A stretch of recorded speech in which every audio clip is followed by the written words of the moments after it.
Hi, I'm Christine Robison, and I've been taking Americans to Central Asia for almost 20 years. I hope to speak to you a little bit about it now and encourage you to consider joining us on one of the next tours. What is it like for Americans to travel in Central Asia, and where are you going?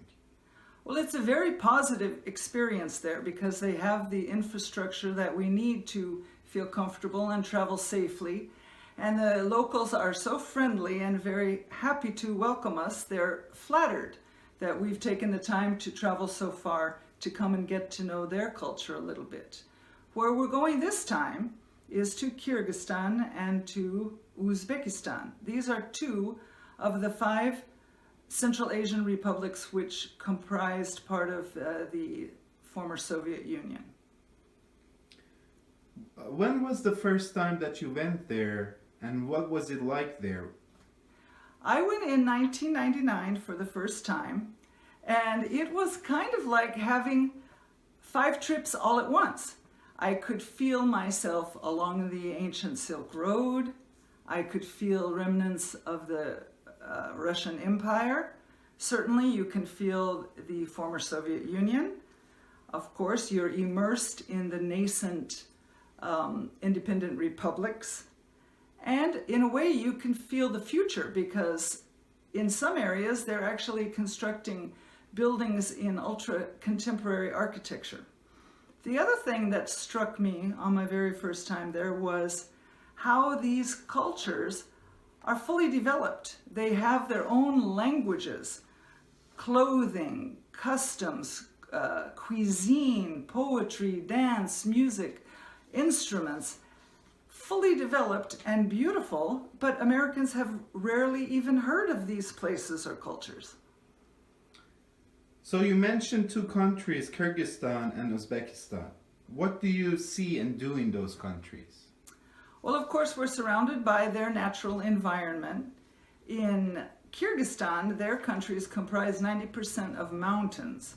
So naturally, we feel ourselves in the mountains, in forests. There are rivers and streams, and we see and spend quite a bit of time near the world's 2nd largest alpine lake. In Uzbekistan, the nature is a bit different, and we're more in flatlands and desert areas. I'm sure that you can imagine the medieval caravans crossing the deserts with their camels as a part of the Silk Road exchange.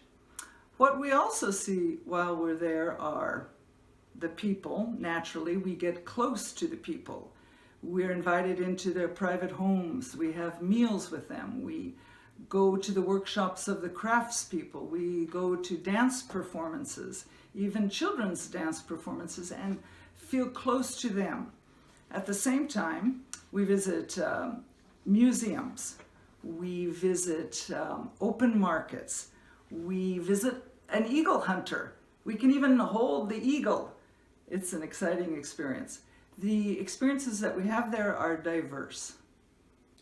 Thank you. You also mentioned the old Soviet Union. How can you feel the old Soviet Union there? Well, almost everybody still speaks Russian, at least as a 2nd language, in addition to their native language. The excellent infrastructure of the Soviet Union, which was a very organized place, still exists. They have fine roads, hospitals, universities. These things still are strong. Again, back to Soviet times, how do you think these countries have changed since the Soviet time? Well, these countries are proud to express themselves.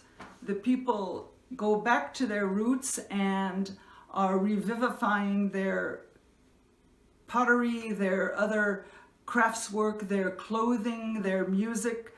They are proud to express what had been slightly sublimated in the dominant Soviet period. In addition, they are happy to modernize and to welcome travelers, and in this manner they've built a lot of new hotels and made things much more comfortable for visitors. Thank you. My other question is, how do Americans feel there, and how do locals treat Americans? Well, Americans feel very safe there, very peaceful, very entertained and fascinated. Every day is different colors and visions. There's never a dull moment. And how they feel on a personal level is welcome. And that's for sure. The Central Asian people are smiling. They're eager to practice their English. They're eager to offer some fruit or nuts in the marketplace. They want to welcome us in whatever way they can. When we ask if we can take a picture of them, they often want to take a picture of us, or they want to be in our pictures. So all around, it's a positive experience. In short, what I'm hoping is that I can welcome you to join us in these beautiful countries, and that you will enjoy every day of the tour and then come home and share what you've seen with your family and your friends, most of whom I am quite sure have not ventured to these remarkable and worthwhile destinations. Join us and we'll have a wonderful time. Thank you.